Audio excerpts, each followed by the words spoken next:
evening, humans. Tonight I have a scary urban legend from Here is the Story. People say the brain protects you from what you can't survive. It edits. It lies kindly. Mine stopped lying the night something climbed onto my mattress on all fours and whispered my name into my mouth. I moved into the apartment in late November, 3rd floor, Rake. A view of rain pooling in a parking lot. New job, new city, new silence. My first night there, I woke up at 3:14 a.m. to the weight of a child sitting on my shins. I couldn't move. The streetlight bled around the blinds, turning the room the color of bruised fruit. Something shifted near the dresser, a darker dark. Then the pressure lifted and the room performed normal again. I googled sleep paralysis and decided I had science instead of fear. 3 nights later I woke again. The weight was closer, a careful kneeling near my hip, as if someone were learning how to distribute themselves on a bed. A smell of coins and stale pillowcases, a tiny breath lifting the sheet. I waited for my body to unlock. When it did, the room contained only furniture and my heartbeat. The search bar became a rosary, hypnotic, hallucination, limb, atonia, common, harmless. I printed the words and taped them to the fridge like talismans made of facts. Then came the night with the hand. I woke to a soft tap against the mattress seam where it met the floor. I had already put the bed on the carpet, no frame, no under, for superstition's sake. Tap, cut. The night light pushed a dead amber into the room. From the shadow beside the mattress, a hand unfolded. No, not a hand. A try at a hand, too long, too thin, joints like wet chalk. The skin looked the way paper feels after you erase the same spot too many times. Peeled, gray, indecent. Fingers like dull pencils explored the blanket's texture. Another hand followed, then a forearm, then the suggestion of a shoulder. It was deliberate, patient, enjoying. The face rose last, human the way a mannequin is human. Features pressed in rather than grown. Eyes too round, too open, no eyelashes, pupils like thumbprints and sunk into dough. The mouth was a long slit that had learned to smile by watching people and practicing alone. Paralyzed, I breathed. Through my nose like a drowning thing, the creature tested its chin on the mattress and listened to my effort. A voice, like cloth over a speaker, said very softly, "Awake." Something behind my eyes convulsed. It slid back down the mattress, seemed with a paste stick sound. When the paralysis broke, I rolled off the far side, hit the carpet, and laughed once in a pitch I didn't know I could. I slept at a diner that night under an unkind fluorescent bulb, hands around coffee I never drank. After that, I did practical things, bolted the bed, sawed along the baseboards, battery cameras pointed at the doorway and the mattress, motion sensors, door wedge. I didn't tell friends, shame and fear grow in the same soil. At 3:12 a.m. the phone chimed with an alert. I watched the live feed in grainy gray. The bookshelf camera showed a black rectangle of the doorway. Nothing. Static. Then the lens at the foot of my bed brightened and the world moved wrong. A long shape pouring itself up into the frame like milk deciding to be vertical. The face filled the shot. The lens fogged with breath. Through the audio hiss, a single word threaded itself into clarity. Please. The feed cut. The room hidden. Footsteps sounded on the carpet by my ankles. Palms and soles, palms and soles. The shadow of a head tilted against the blinds. Weight pressed the blanket flat across my shins, then thighs, then chest. It climbed me like a child climbs a sleeping parent. A cool, tacky finger traced the corner of my mouth, then tapped, polite, once, twice, thrice. The voice found more shape. Say it. It pushed the finger past my lips, pressed my tongue like a doorbell, withdrew with the thread of spit that broke and shone on the night lights. Amber. I broke then, fought, flung an arm, hit something not bone, not muscle, thin and durable like bundled cords under wet cloth. The weight recoiled. I slid to the floor and crawled backward until my spine struck the closet. The room gave a perfect performance of empty. I didn't go back to sleep. I didn't move out. I don't know why. Part of me thought leaving would be like giving it my forwarding address. Part of me wanted to prove I was still symmetrical. Next day I found scratches in the paint along the baseboard. 3 long, shallow arcs. A child's polite vandalism. Beneath each gouge, the drywall bulged as if something had pushed outward from inside the wall and then changed its mind. That night, at 3:14 a.m., a new sound, a dry combing from behind the outlet plate near the bed. The screws rotated in opposite directions, slow, together, like blinking, made of metal. I watched the crosshair and the screw head turn from plus to X to plus again. The plate trembled. The plate sighed. Everything stilled. I pulled the plate off in daylight. The wires inside were crusted with a white, sticky dust that smelled like a penny sucked too long. I bleached everything until it hissed. The next week, a smallness walked through my waking hours. I dropped things. The upstairs neighbor said I had bags under my eyes like bruises. I stopped saying my own name in full because the syllables felt like meat hanging from hooks. Then the phone rang at 3:46 a.m., a local number, my number, mirrored. I answered because terror makes you obedient. A soft breath, not mine.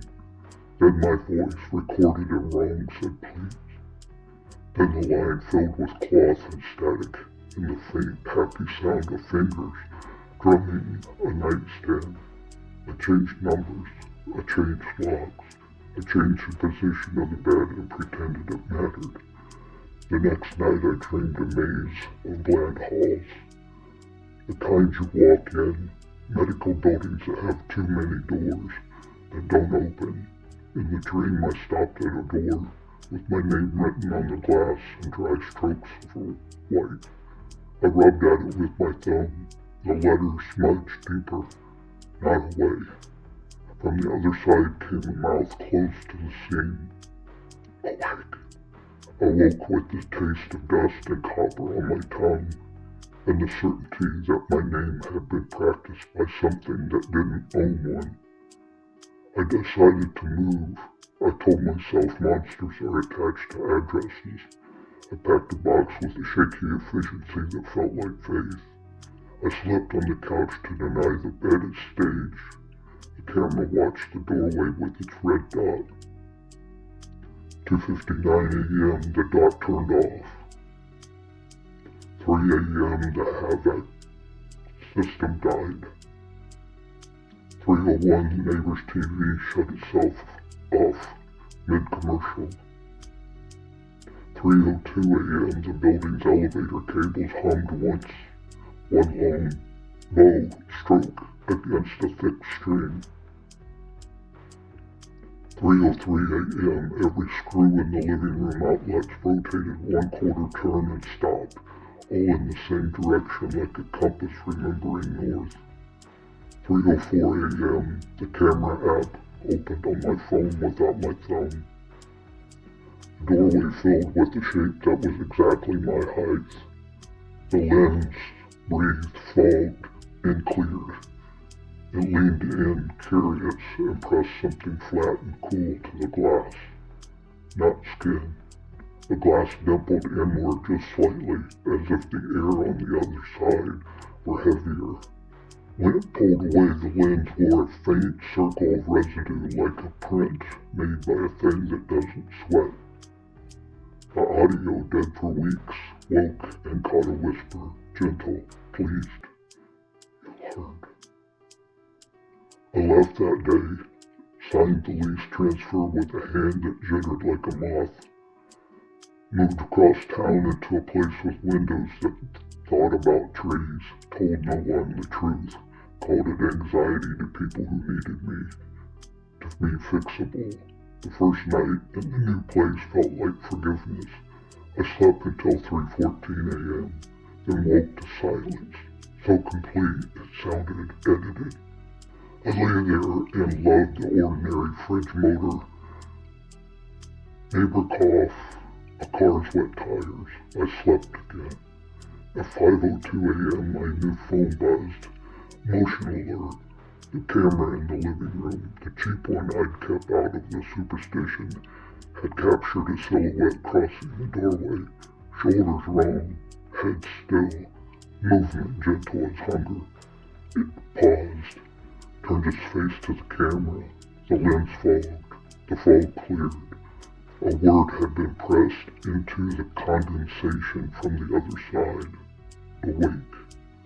I threw the phone. Then I picked it up because terror makes you obedient. Daylight made me brave enough to be stupid. I soldered the baseboards. I taped the outlets. I set bells on every interior doorknob so I could hear the house remember it had parts. I printed a prayer from the internet, not because I believed in the words, but because it felt like placing text between myself and the unsayable. At midnight I made tea.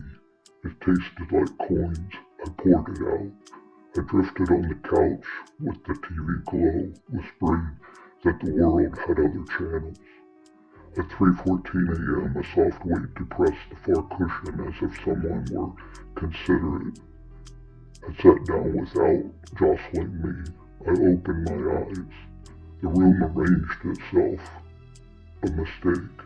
A thin shape seated with its spine too high, its arms too long, its hands folded on its knees like a student practicing good posture.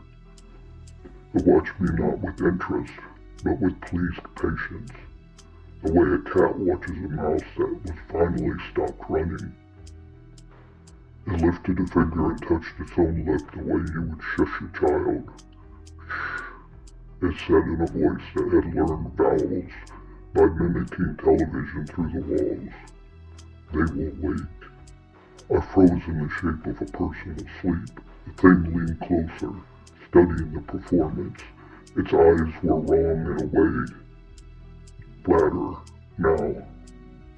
Better at catching no reflection at all, like they had been trained. The smell was cleaner, less pillowcase, more hospital sheet. It had been practicing. Say it coaxed. My name. I didn't know its name. That wasn't the point. It wanted the liturgy of naming the exchange, the invitation, a bridge.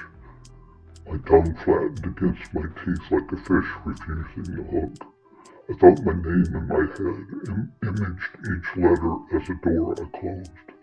It lowered its face to the hollow at the base of my throat and inhaled air, tender, as if warming itself over my pulse. The breath it took out of me returned colder. Behind us, one of the bells on the bedroom knob chimed once. Another answered as if something had moved inside the room and something else had politely made way. The Rake called it that because I did. Finally, because refusing to name it had become the act of naming it something bigger. Lifted its head. It listened with its face, the way some animals do. Then it smiled wrong, long, flat, all gums, no humor. Home. It said satisfied, like it had found a word in a puzzle and circled it neatly. I don't know what courage is, but I know the cousin of it that bursts with breath returns to your body all at once. I rolled. I fell to the rug. I crawled backwards blindly and hit the TV stand. I flung the remote. The TV woke up angry, full volume, a detergent ad yelling at a bright kitchen. The thing recoiled as if sound had fingers. The bells on the doors rang in staggered agreement. The refrigerator motor roared like an animal. The neighbor pounded on the wall and offered the gospel of profanity. The apartment became noisy in a human way, and then the thin shape with its fine, careful hands hated it. It slipped off the couch to the floor in one smooth negative of a fall. Its palms found the rug. Its feet found no choreographed angle. It backed toward the hallway without turning around, like film spooling wrong. At the threshold, it paused and tipped its head towards the baseboards where the salt lay like a hairline of frost. It reached down and touched a single grain with stung curiosity. It looked back at me the way you look back at a dog that will, you're certain, follow you anyway. Then it was gone. I did not sleep after that. I did not sleep, not really. I dozed, like soldiers and birds. I moved again and discovered that moving is only changing the theater, not the play. I learned that 3:14 a.m. can follow you like a hymn. I learned my name can be pronounced from the inside out. I learned that walls remember fingerprints better than paint remembers promises.